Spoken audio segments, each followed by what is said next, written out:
mga igsuon ato ang paminahon si Bro Archie Anyedes o usa ni sa kapastor sa Soldiers of Jesus Christ, born again hapon, born again Christian, o giunsa niya pag atake o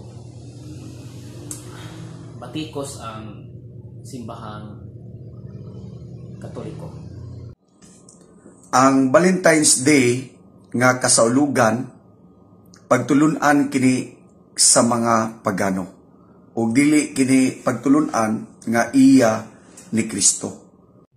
Ug nadungog ninyo mga igsuon ang giunsa niya pag atake ang kabahin sa Valentine's Day. Nga ang Valentine's Day kuno usa kuno ka kalihukan sa mga pagano kaniadto. Okay? So asa man niya na mabasa? Wala gyud tay makita o matuki nga ang mga pagano kaniadto adunay Valentine's Day. Bisag asa gikan sa Genesis to Revelation sa Biblia, wa gyud tay makita mabasa nga ang mga pagano kaniadto adunay Valentine's Day. So ang ilahang pagpangatake wala na hinuan na subay sa Biblia. Okay, so nakita ninyo kung dili ang Valentine's Day sa dili padugay nga niagi sa last February 14 usa kini ka paghinumdom sa ato ang unang mga pangulo o unang Kristohanon kaniadto nga mao si Valentino. Si Valentino usa ka bishop o pari nga gilutos sa impero dito sa Roma.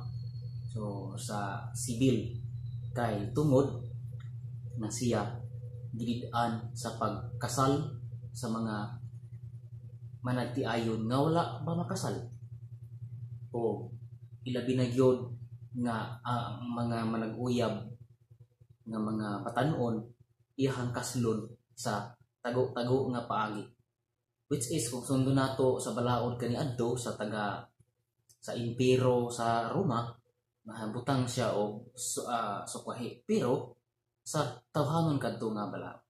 So ang kang Valentino nga gisunod is iya sa Dios nga pagbuhat sa maong gibuhaton nga iyang gisunod. Una nga siya gilutos o gipatay. Unya kinsa man siya? Usa siya kaalagad sa Dios. Unya kung sa giingon sa Biblia nga diha sa Hebreo 3:17 ato ang masahon,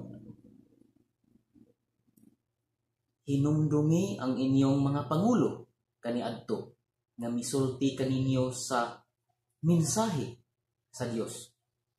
Palandunga giunsa nila sa pagkinabuhi hangtod nga namatay sila og sunduga ang ilang pagtuo.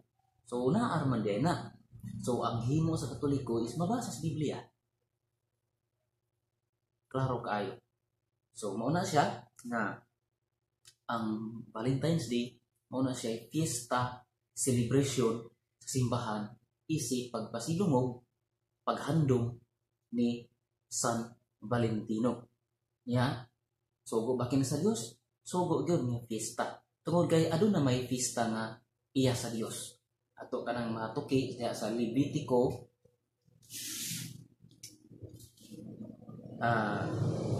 diya sa Levitico 23:41. Ato na usay fiesta nga alang sa Dios. So kani siya matawag kini siya og fiesta alang sa Dios.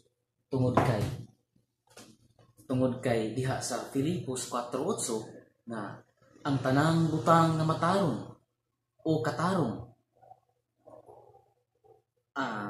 angay siyang hinumduman.